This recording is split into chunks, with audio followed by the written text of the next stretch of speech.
Hi folks, it's Dasher Dave here. I'm just in the middle of doing a bit of crafting. Thought I'd kind of bring you along. Just have a few minutes, I don't know, 30 minutes or so. It's 2:45 on Thursday the 1st of October. My hands are filthy because I've been crafting all morning and afternoon. In fact, I haven't eaten yet, so maybe that's one of the things on my agenda today is to eat something. I'm on annual leave this week, so it's my first annual leave for 10 months. So my brain has been a bit fried over the last 10 months, working and trying to coordinate things and do stuff and pick up all the tasks that my furloughed staff weren't able to do because they were furloughed. So I am really grateful for having some time off. So I just thought I'd sit and do some crafting. And you can kind of, craft along with me. I don't want you to, I don't need you to, well, I don't need you and I don't want you to do what I'm doing. I want you to do your own thing, but, maybe keep each other company, because I do suffer with loneliness, and I'll be very honest about that. I'm an autistic man. I am single. I have a dog, obviously. For those of you that already know, Worcester, my dog, he is lovely. I might, see if I can get him in shot one day. He's a bit wriggly and fast, so he doesn't like hang around for very long when he is here. Yeah. So I live alone, and you can get a bit lonely, and sometimes it's just really good to just do a bit of craft, have a bit of chat.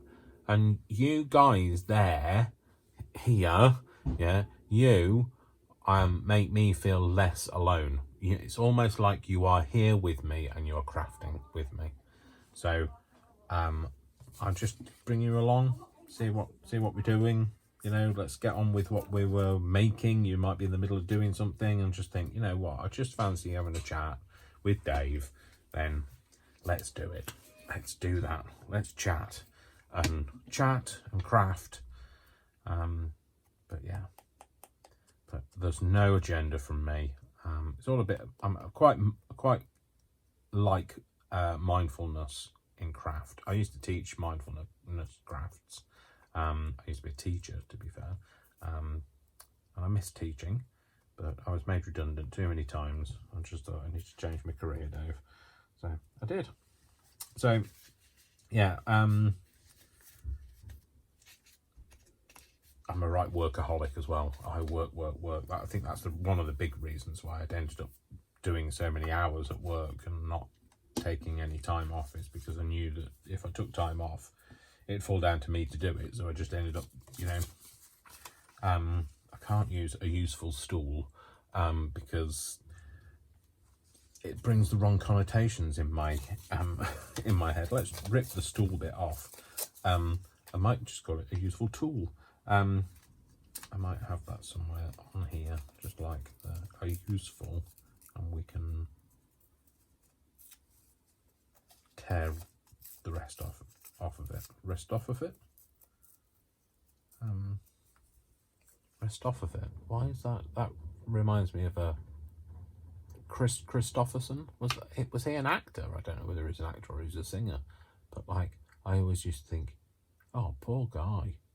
Christopherson, you can't actually say his name, although to be fair, I'm sure there are people who can't say Dave Flynn, so, and that's who I am. So yes, I'm a Flynn with a Y, not a Flynn with an I, or Flynn with a Y and two N's, to be fair. And the amount of times that people spell it wrong or call me something else. In fact, it's quite ironic because I've had letters that come to Mr. Slim. And if you saw me, you'd know that was quite incorrect. I'm not huge by any sense of the word, but I'm not slim. I don't know. I kind of like that theme. It's got a very green theme to it, and I kind of a bit reluctant to kind of break that greenness. In fact, I don't know where I just put my greeny bits. Oh, it's that. I was just looking for that. This is just a bit of coffee dyed paper. It was green. I think it's typing paper, to be fair. And it was coffee dyed. And then I put it on a one of the roasting trays to dry in the oven, and it left the brown mark and all of the lines, and I quite like it. It's a bit like is it topography? I don't quote me. Where it's it's the geographical lines of land and that sort of thing. I don't know. I don't know much about anything, to be fair, so don't ask me. I'm not Wikipedia, so if you want help with anything, go to Wikipedia. I can't help you. But yeah, it kind of reminds me of that, and I think that's what I like about it. And it's green. I'm not, it's weird. I don't like. No, I can't say I don't like green. I wouldn't go out and buy green. I wouldn't, it wouldn't be like, I wouldn't paint a room green. I would perhaps have green accents, or I would have to have green. I wouldn't be worried about having green in things. I don't own many green things. I don't own many green t-shirts or things like that. And you know something, I think that's an influence from my dad. Dad was very superstitious. He was Irish Catholic, and I think there's kind of like that's instilled. It used to drive my mum mad because, we couldn't have green things in the house, and we couldn't have green curtains or green doors or green fabric or sofas or whatever. It couldn't be green. So I think it kind of drove her insane, to be fair. When he passed away, about 20 years ago now, I can't get the lid off my water, sorry, that's what the squeaking is. Just bear with me, I'm just going to wet my whistle.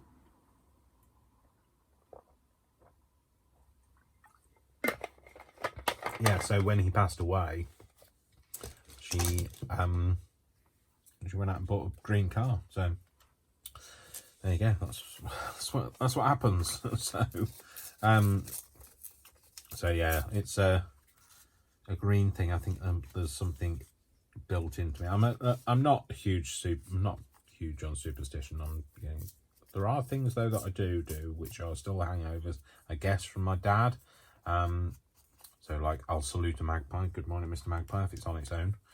If I see more than one magpie, I'll go through the whole 1 for sorrow, 2 for joy, 3 for a girl, 4 for a boy, 5 for silver, 6 for gold, 7 for a secret never to be told, 8's a wish, 9's a kiss. And I don't know any more than that. So, and you often see like things like 35 magpies, and there is no rhyme for that. There's no rhyme or reason for that. But anyway, yeah, I'll salute magpies because they're on their own. Good morning, Mr. Magpie. How's the wife? And salute it. And that's definitely from my dad. My dad, didn't like black cats and all sorts of things. Just too many for me to remember as a child. But yeah, green doesn't tend to be the thing that I'm drawn to. But today, look, green. This is green. It's become very green. So it's not Soylent Green though, because that was bad. There was a film called Soylent Green. Wasn't Soylent Green a food substance made from people? Yeah, that's that. Yeah, nobody wants that. Sorry, nobody wants to eat me. Trust me. So anyway, so I've just been like kind of just having a kind of bit of craft playing on my own. I do love. I've never used them in any craft, but I do love After Eight envelopes. Just think that they would be really useful in something, but I've never used them, and they still smell minty, minty fresh. I want something else that's kind of green, has a green essence to it. Essence, don't get me started on my French accent. I'm sorry, I'm just bending down. Oh. Do you find that when you get to a certain age, now some of you watching me are probably not of a certain age, okay? But I am of a certain age. I'm past my 5th decade by 1 year. But it's got to the point where every time I bend down, I have to go, and every time every time you can't bend down or get up without making a noise. What's that about? Yeah, that's bizarre. I've probably talked to you about this before, but hey, you know what? Talking to you again. Do I want a bit of this? Is that going to be too? Maybe if I just knock it back a bit. Knock it back now. With a bit of what's it called? This stuff. Distressing, Dave. Get your words out. Maybe if I knock it back a bit, make it not quite so bright. So yes, I've started making noises when I get up and down. So it's a hard life, you know. I like it, but I don't know whether I like it there. Maybe there. Yeah, in which case it needs a better edge than that. Where's my walnut? Oh no, what was it? Walnut stain, yeah, walnut stain. So, yeah, just been enjoying being off this week. It's been so nice. You know, if I could, well, the way things were going before everything went horribly wrong with my husband and his actions and all of that, I could have retired now, but that's no longer on the cards for me. That's not going to happen. I might just rip that there and then ink it up. Yeah, that's not going to happen. It's going to be a long time before I can do that. I had to kind of rebuild my life like 6 years ago. So, so there's no chance of me retiring. But I've never thought about retiring. I've never thought, oh, I'd like to retire, or, you know, can't wait to retire. But just having a week off this week has made me think, oh, I could do so much. I could get so much done that I never get a chance to get done. Oh dear, Dave, you glued that down, didn't you? But it's not going to happen, so we're going to have to suck it up, basically, Dave. It's not going to happen. You know, I'm sad that I'm not in that financial position anymore, but craft came to my rescue. If it hadn't been for craft, I tell you now, I no word of a lie, I tell you, if it hadn't been for craft, I probably wouldn't be here. And I know that sounds quite serious and quite, you know, perhaps too serious for the kind of topics that we're talking about today. And just, you know, crafting along. But I absolutely tell you that if it hadn't been for craft, my mental health was not in a state to have taken care of me, and I would probably not be here today. And it's only craft. Well, there's two things that keep me going and keep me pushing through all of the crap that I deal with. Because, like, you know, I always think, oh, come on, give me a break. I've been through so much and I'm still going. I'm quite resilient now, though. Is the two things are craft and my dog. Because I always think, you know, if it wasn't for me being here, who would take care of him? What would happen? I don't have many friends. I have Brian, and I have a few acquaintances. And my family live down south. They live like 111 miles away. And I don't really know them. Well, I do know them, obviously, you know, but I've kind of like lived up here for 14 years now, and I don't know them as well as I used to. So I genuinely think I would have gone either insane or not been here if it hadn't have been for craft and my lovely doggy. So it's quite a serious note, that, isn't it? But honestly, I really think that craft is so good for your mental health, and that's why I absolutely think we should be encouraging it for people that that say, oh, I'm not very crafty, or I can't do that, or even fellas, because like, you know, they kind of, you know, I was never picked out from a lineup of, you know, playing sports or anything like that. I was never sporty. I was obviously like, you know, not that type. In fact, it just made me laugh because my grandma used to refer to me as not the marrying kind. Yeah, no, I wasn't the marrying kind, although I did marry my husband, so like, you know, just wasn't the kind of marrying that was available then. But I think if we need to get more diversity into craft, and I really think that people could learn so much from craft, and they could, well, not necessarily learn, you know, trades or things like that, but learn so much about themselves and their abilities. Because you know what, I used to teach craft. I used to teach mindfulness craft, and I used to teach, you know, craft generally to those people who kind of lost confidence, because I absolutely believe that you can't own confidence. Confidence comes in waves, and it appears for some things that you're really good at and disappears for things that you're really not good at. But I genuinely think that when people craft, they start to feel a bit more confident about themselves, because they realise that they're not people who can't do things. They're people that can do things. They go from thinking that they can't make something like this to realising that they can make something like this. Because at the end of the day, what's this made out of? Pieces of paper, scrap pieces of paper, glued together, no kind of rhyme or reason to it, but just, I think it's aesthetically pleasing. You know, I mean, like, what did I just rip that piece out of? I ripped that piece out of an old magazine. So, you know, you don't even have to buy the right paper for it. Anyway, get off my high horse. That wasn't a very good horse. Nay! There you go. That's an even worse horse. That's a pantomime horse.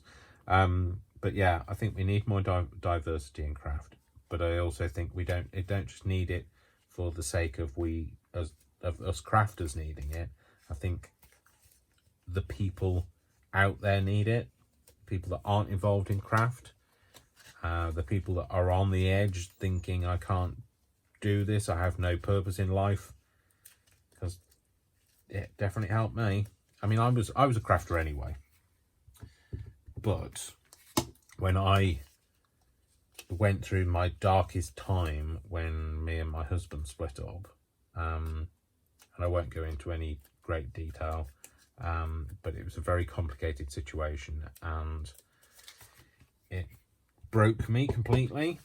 And if it wasn't for craft, like I say, I probably wouldn't be here. So yes, I see it. I really like that. And then he did that so you could see it, but you can't see it like that. You have to see it like this, because I keep forgetting you're not in the room. So yeah, encourage crafts to people. Get people involved, even if they say, oh, I can't do it.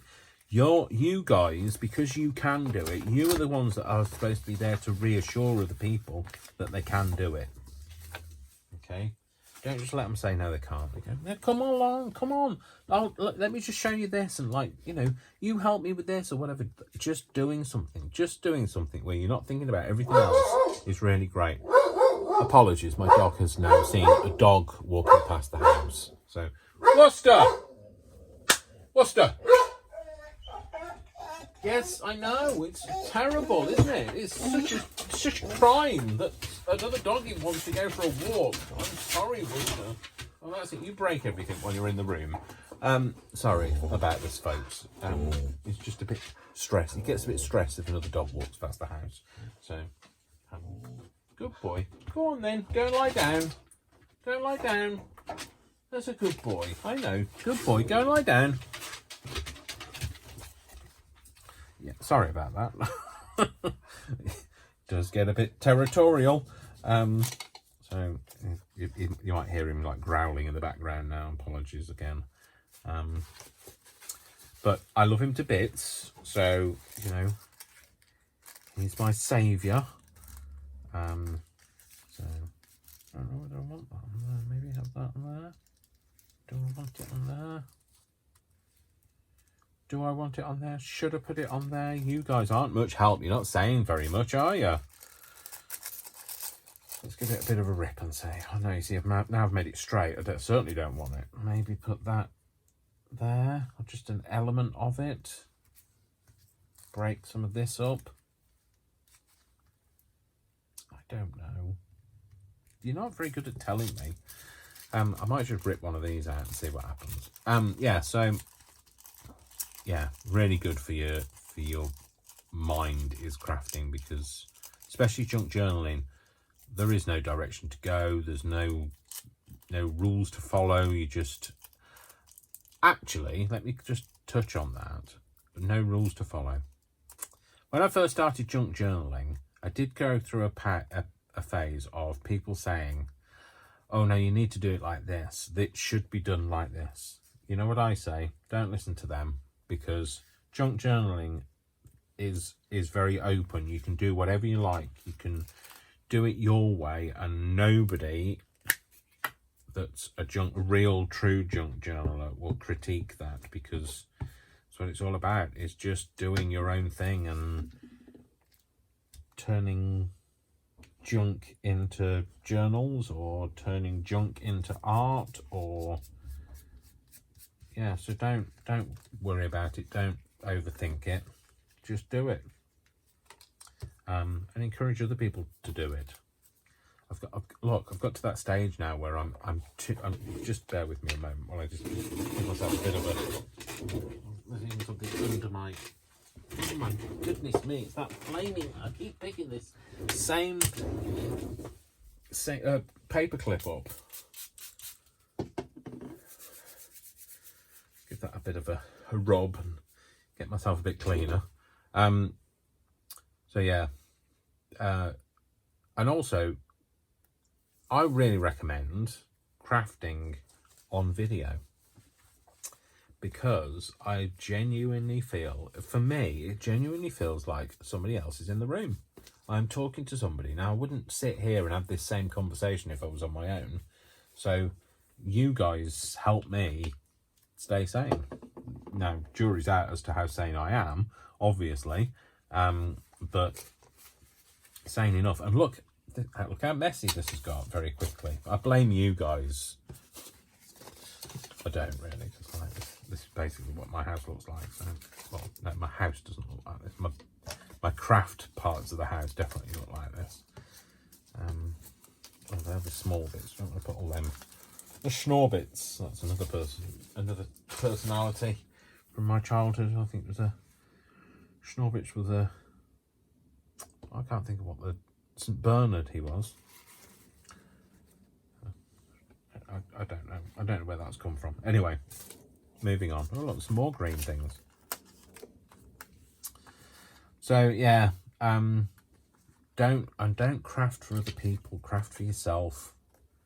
I did get into that thing of, will you make me? Can you just make me this, Dave? Oh, Dave, you're really good at craft. Can you make me a card that does this, or can you have that? Like, and then you end up being confined by what somebody else wants, and also you're a bit worried about what you present. Is it going to have hit the mark of what they'd conceived in their head?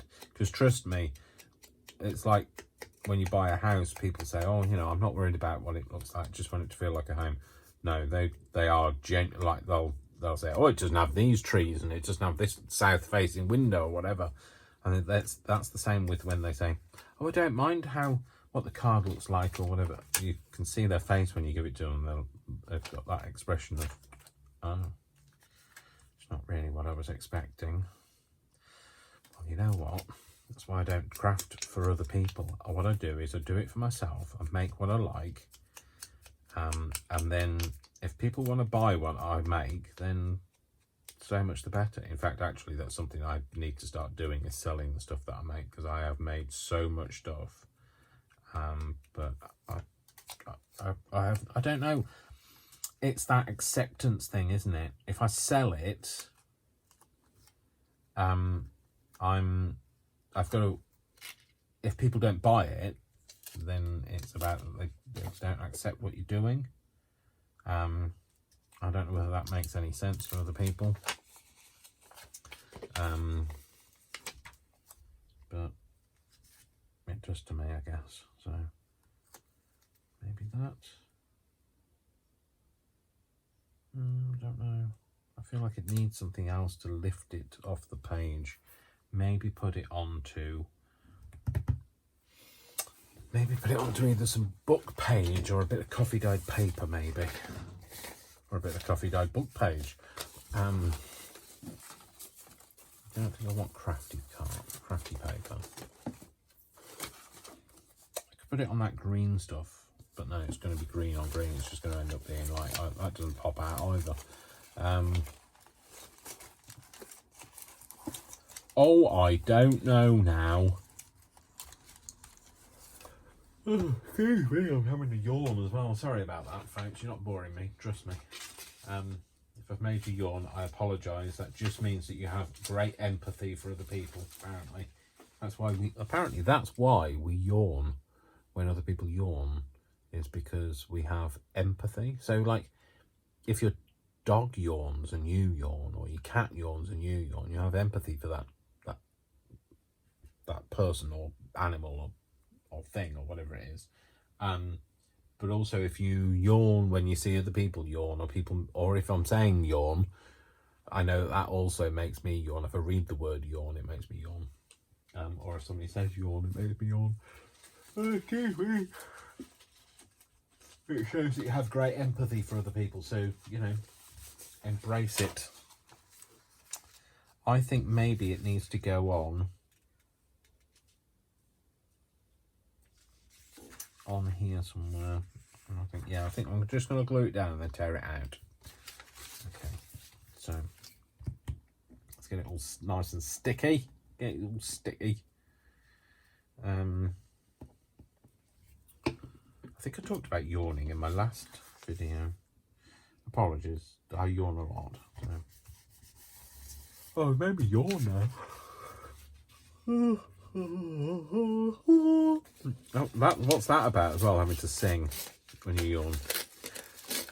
Anyway, so I don't know whether other people feel the same as I do about craft and it kind of like saving you. I do tend to find that other crafters spend a lot of time alone as well, and it's really difficult if your friends. I mean, I don't have many friends. I have Brian. Brian's a fellow crafter as well, and he's my best friend. He's also a bit of my support as well, because I'm autistic. I need a bit of support sometimes. He's my go-to man as well to, you know, see if people are trying to rip me off, or they're you know, being genuine or that sort of thing. Anyway, I can't even think what I was talking about. Having friends. Oh yeah, so it's difficult if you've got friends. Well, I guess it would be difficult if you had friends who don't craft. So, you know, because then you've got to split your time with something that you're passionate about, but also with the, you know, the people that you want to spend time with. And I get that. Oh, you see, I like that now. It stands out a lot better. So I guess, I mean, I don't know if people got partners that craft, you know. You know something, I don't think I have to have somebody in my life who crafts, but they need to be a bit creative, because creative people will appreciate what you do and your obsession, and also they kind of encourage it because they'll buy stuff, you know. I guess you know, if I ever get into a relationship again, I would like to be in a relationship with somebody who is creative. I don't think, I'm not sure whether relationships are on the cards for me. I keep trying and I keep failing, and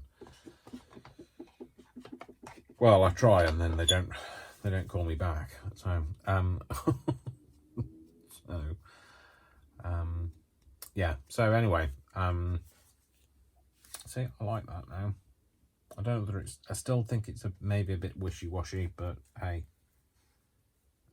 But I think I'm going to stick that on there, and I think I'm going to like that. I think I'm going to go with that, or should I stick it up there?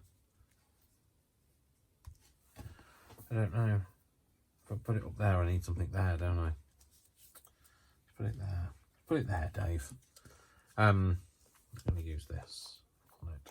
So I guess it would be difficult if your partner doesn't have any kind of interest in creative or art or crafty things, or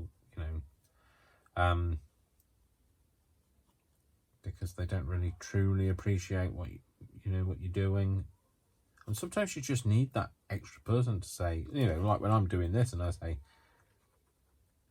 what do you think? Is that all right? Do you like that? Or I know that you can't answer me, and it's too late by the time you do answer, because if you put it in the messages below, I've already stuck it down by the time I get to read them. But I think just going through that, it's a bit cathartic, isn't it? You go through that whole process of talking about it, and therefore once you've talked about it, you kind of because you've put it out in the open, you can kind of say, oh yeah, actually, yeah, I do think that's right. I think you have to say it out loud sometimes to be able to get to that point where you like it. Now I realise that some people are going to be thinking, that was a really nice piece of music paper and you've covered it up. I'm not worried about that.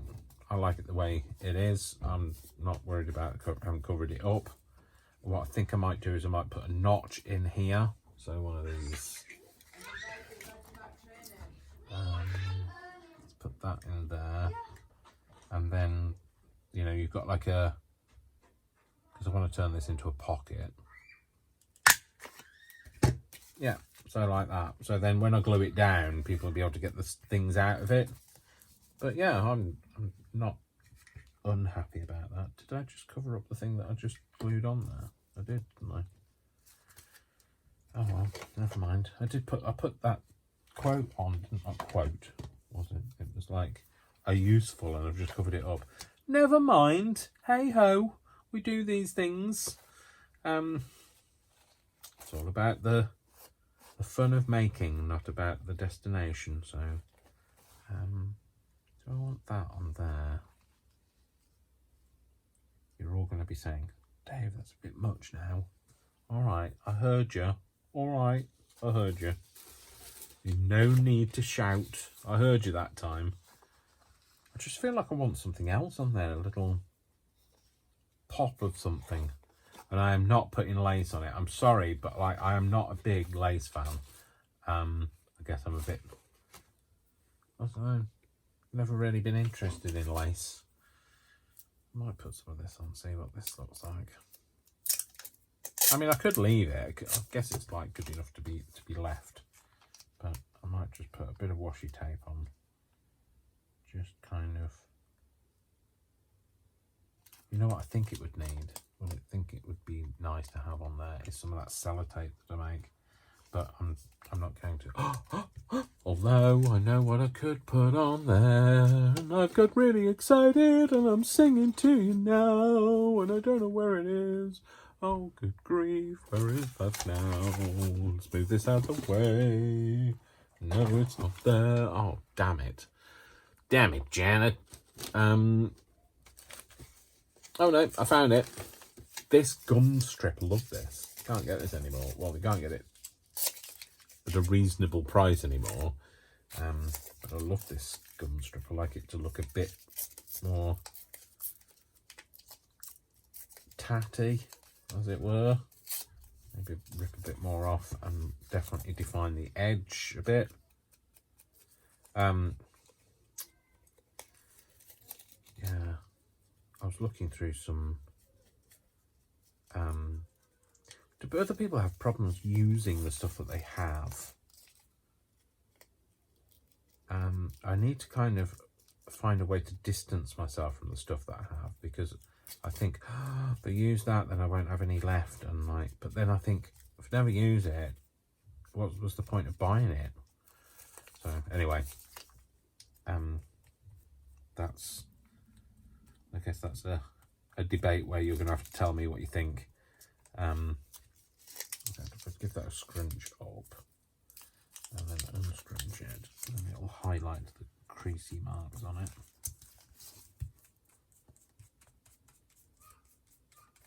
And I think then I'm going to put that over there almost like it's torn. Yeah, I like that. You're probably saying, no, I don't. I'm going to lick it. Excuse me while I lick it. Distressing, tasty. Oh, there we go. So pop that on there.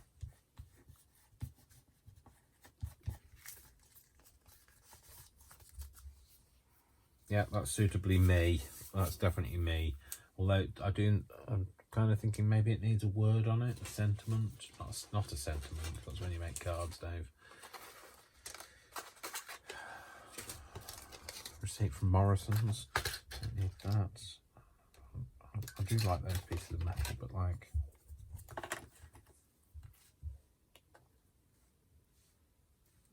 like it. Might be a bit big. Relic. That's me. Field. No, I don't like field. I think field needs something with it. Pound. I like wander.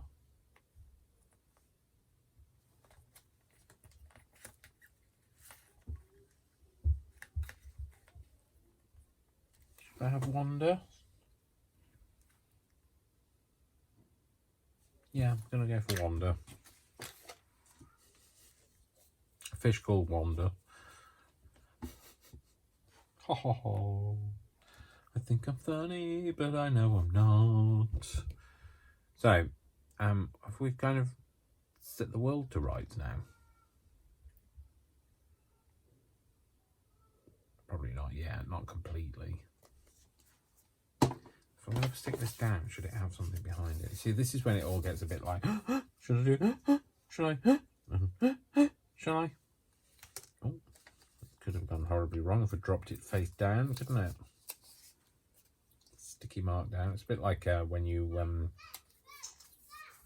butter your toast and it goes on the floor and you're like, please land the right way up.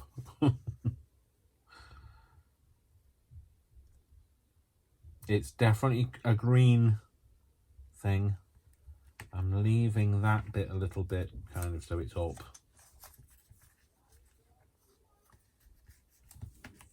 Can't travel anywhere in any country in the UK for 20p anymore, so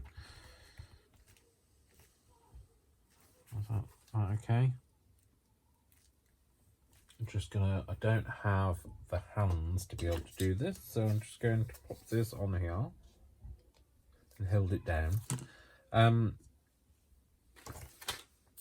Yeah, something else that I was doing the other day was I made some of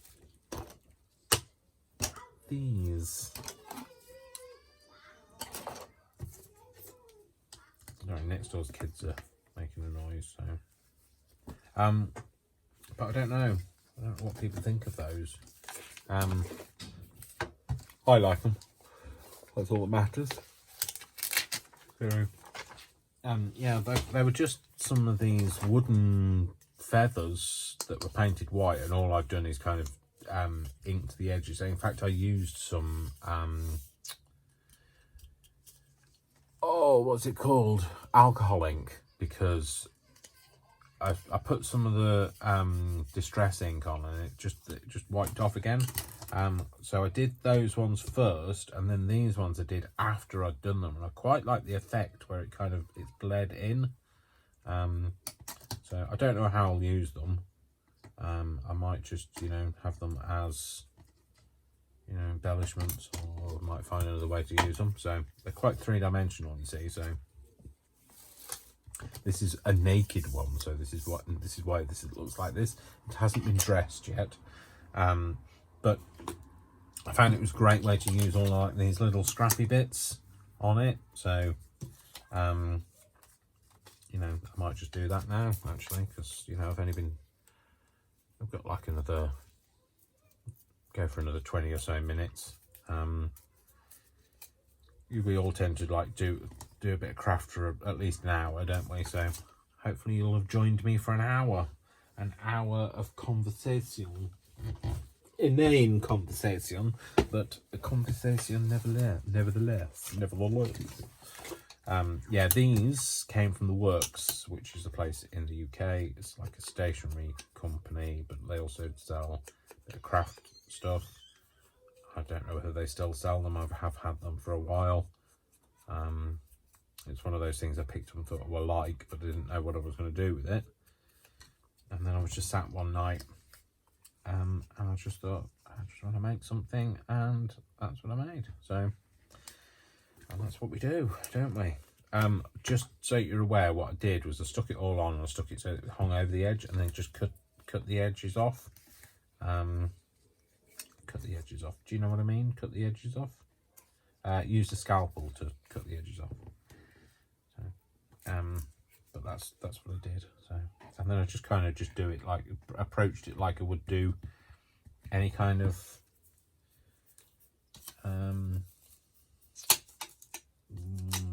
scrap, using any scrap, that sort of thing. Just stick it down, overlap it, doesn't matter how it goes. But when I see it, no, I probably won't see it anyway. So, yeah, that's what I did. And I might finish this one on camera, and therefore I'll be able to show you what I did when I came to the cutting bit. You do have to be careful. It's not a craft for children if you're going to use a craft knife. But yeah, I like an inky edge. Gotta say, I like an inky edge. I end up having inky fingers as a result of having an inky edge, but I do like an inky edge. Yeah, so I feel like I've kind of exposed my raw underbelly today by telling you about my,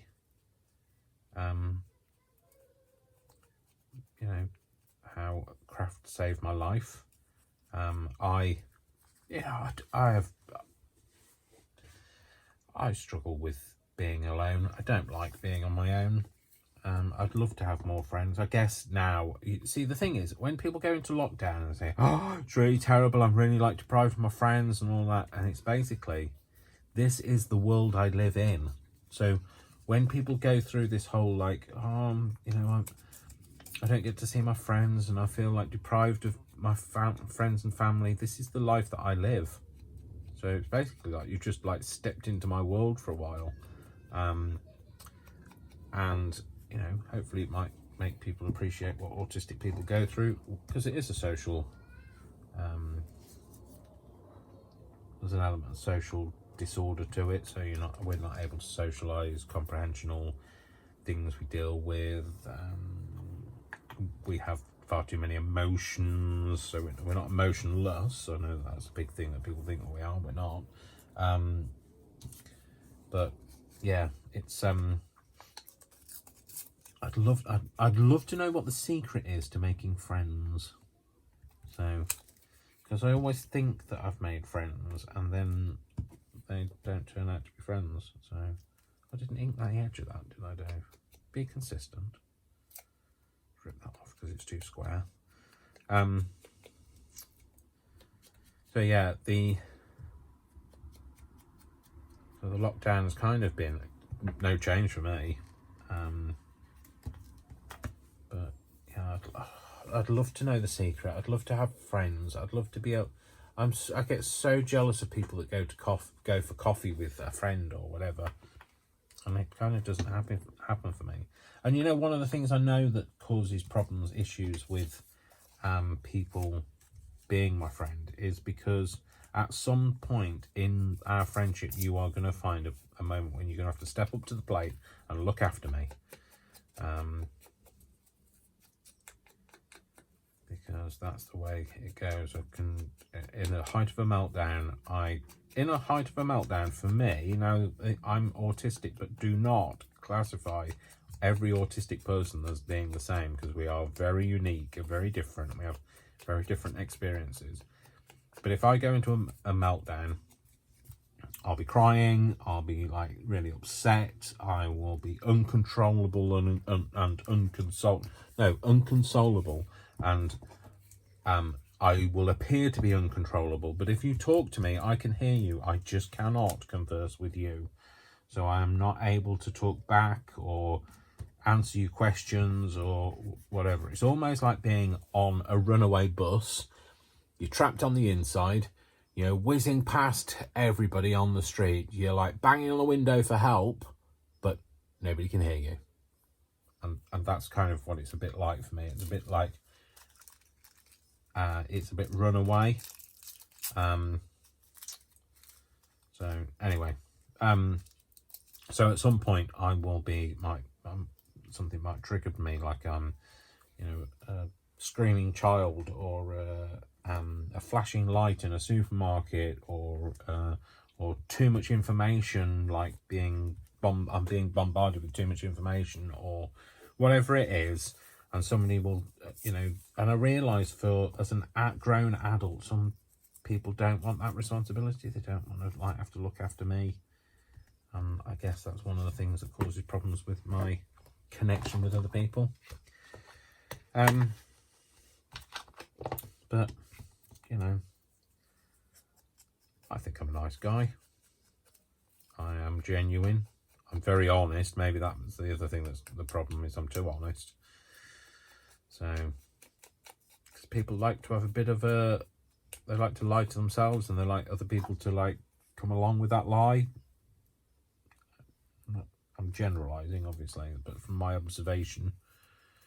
Do you know what? I actually think I am an alien. Not in a weird sort of like, you know, I think I'm an alien, but I wouldn't be surprised if somebody came along and said to me, actually, Dave, you've got to come back to your own planet now. You're being recalled, your mission is over.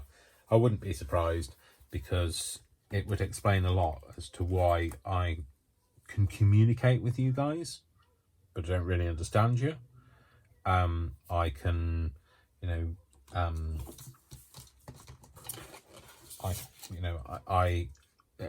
everything kind of evolves around me, and I don't really understand what's going on.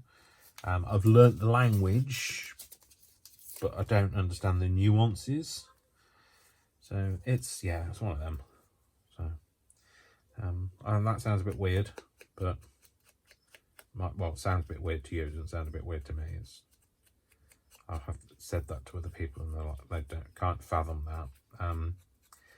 But I kind of do feel a bit like I am not quite of the same breed. You know. Anyway, I don't know where I want that. Oh, I might want it there. It was getting a bit samey, if you know what I mean. It was looking a bit too placed. So I just want to put them somewhere else. I'm going to put that there now, and then I'm going to put something else down there, and I don't know what I'm going to put there, because I haven't really found that kind of piece of paper that made me think, I might put that on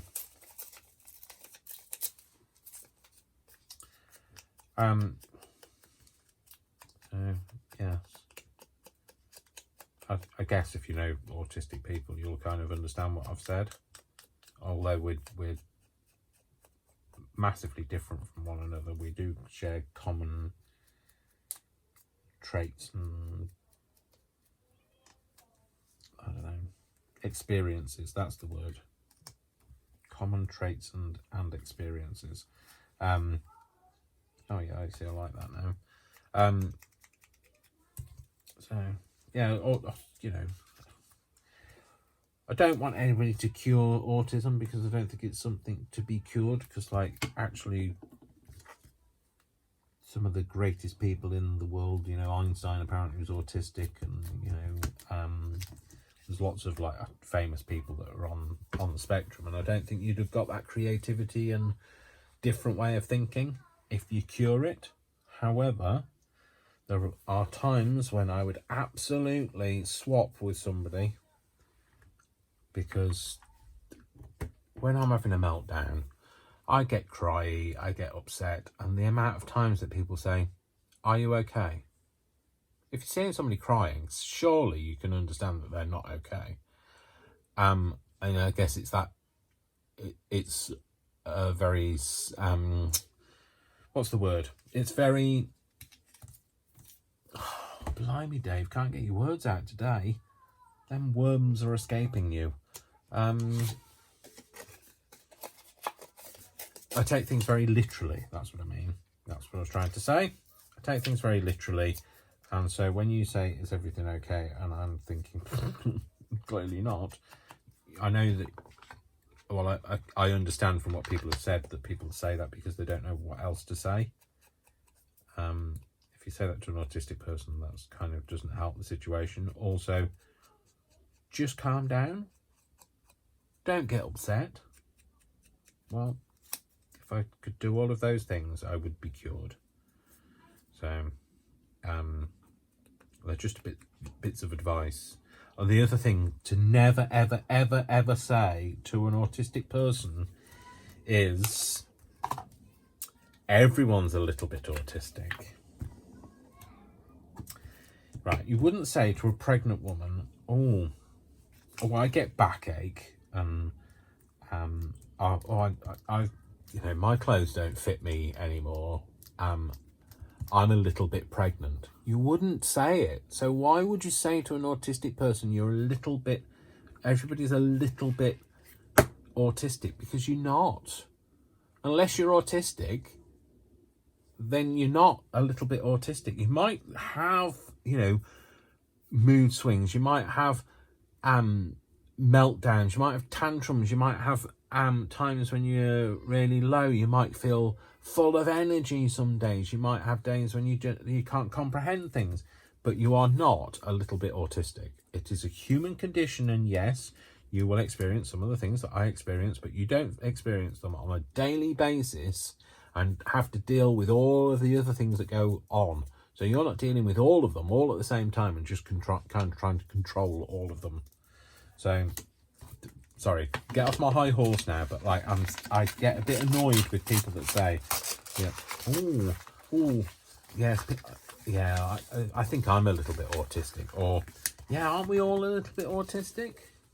No, we're not. You're not. So on that note, I will shut up and stop talking about autism. But I really do think that I am here to educate you, because I am very self-aware. There are very many people who have autism who do not have the self-awareness that I do. So I like to use my self-awareness for your benefit. Sorry, I'm very aware that this does not look like a feather anymore, but what I'm going to do is cut these bits off and hopefully it will start to look like a feather again. And it's always better if it's if the glue's a bit drier. Away now. Yeah, okay. Yeah, so best thing to do, just in case you ever meet somebody who's autistic, or if you don't already, like if you already know about autistic people, you'll know not to say those things, and you'll probably know what to do for that particular autistic person. But if you don't know that autistic person and somebody is having a meltdown, the best way to deal with it is sit down beside me, or stand beside me, or whatever it is. Don't touch me, because I don't know necessarily that you're touching me for good. So don't touch me unless you tell me you're going to touch me. So if you say to me, look, we just need to move out of the way, we need to go over here, and you guide me. Don't I'm not a dog, don't lead me. And just say, right, my name's whatever, and you just stay there and just say, I'm here for you. You don't need to speak to me, but I just know that I am here. That's all I need. Because when I start to get to that point where I become a bit more compos mentis and I am able to converse with you, I will speak to you. And I will be grateful that you didn't just walk away from me and left me to deal with it on my own. So anyway, I wear a sunflower lanyard and a sunflower armband, and in the UK that's becoming a bit of a thing. It's a sign that somebody has a hidden disability, and that's what it is. I have a hidden disability. I've had the amount of people that have said to me, "You don't look autistic." What does an autistic person look like? Am I supposed to have a big flashing light on my head saying I am autistic? So yeah, because I'm self-aware, I'm able to tell you these things, how to deal with it, and you know what to do and what not to say. There are some people who aren't, but doesn't mean to say that they don't deserve the same treatment. So if you see that autistic person and they're having a meltdown in the supermarket, just, you know, be there for them. You know, don't expect anything of them, just be there. And I certainly don't say, oh, we're all a little bit autistic, because you're not. So I know it's usually meant in a good way, in that, you know, you're trying to find some commonality and, like, you know, soothe that person, but, you know, it's not necessarily a good thing to say. So just making you aware. So anyway, I hope you can start seeing that this is now starting to turn into that feather. Oh, I've got a bit over there. So, do you know something? I've actually been sat here, and I don't even know whether this is recording. Oh, it is. Thank goodness for that. So I don't know whether I'm going to finish this or just chuck a bit of the wood off. My knife is better than it appears, so I've just managed to hack a bit of wood off that. So you see what I mean when I'm saying don't let kids do this, because this is not obviously a craft for kids. They could do the layering up, absolutely, and then you take over and you cut it out. And if you're not a confident cutter, then maybe use an emery board, or are they called emery boards everywhere in the UK? Everywhere, not in the UK, sorry, everywhere in the world. These things for filing nails, you could do it like this and file it off like this. Yeah, so you could do that. It might be difficult to get into the little fronds, but, like, you know, a pair of scissors or whatever, you'll find a way. But don't use a knife unless you're adept at using one. I don't want anybody losing anything. Like I say, I always say this, I love you all until you give me a reason not to. And so I don't want anything to happen to my friends. And you are my friends. You are the closest thing I have to having friends. So, well, I mean, obviously, I love Brian to bits. He is a really good friend. But, do you know, you just sometimes need to have other friends, because you just, that one friend that you do have might have irked you, and you need to just get it off your chest, tell somebody about it. So, you're the guys, you're the ones out there that are those people for me. So, thank you for being my friend. Thank you for being my friend. Travel down the road and back again. Okay, please, Dave, don't sing. There's a reason why you became a crafter and not a singer. Because if I'd become a singer, blimey, I'd have been destitute, I think. So you're all looking at me thinking, Dave, don't do that, because we're going to cut something off. Yes, that's very true. I might just do that. So anyway, I think we're nearly at an hour. I've just had a quick look on the camera. Let's just file these bits off here. Give it a bit of definition. And there we go. So, a little feathery type thing made out of bits of old rubbish. So what have we made in an hour? Well, I didn't make it completely in an hour, but I finished this off, and let's take that off now. So I finished this off, and I made a feather. And that's what I've done in my hour. I don't know what you've done in your hour. Maybe you need to tell me. So, I genuinely love you all. Thank you very much for watching. Thank you for making me feel like I'm not here on my own. Thank you for making me feel less lonely. Thank you for accepting me into the crafting community, and spread the word of kindness, and get people interested in crafts. It might just save somebody's life, like it did for me. All right, you look after yourselves. I love you very much, until you give me a reason not to. So Take care of yourselves. Love you. 3 kisses for you. Big hugs. This is Dash of Dave out. You take care. Bye.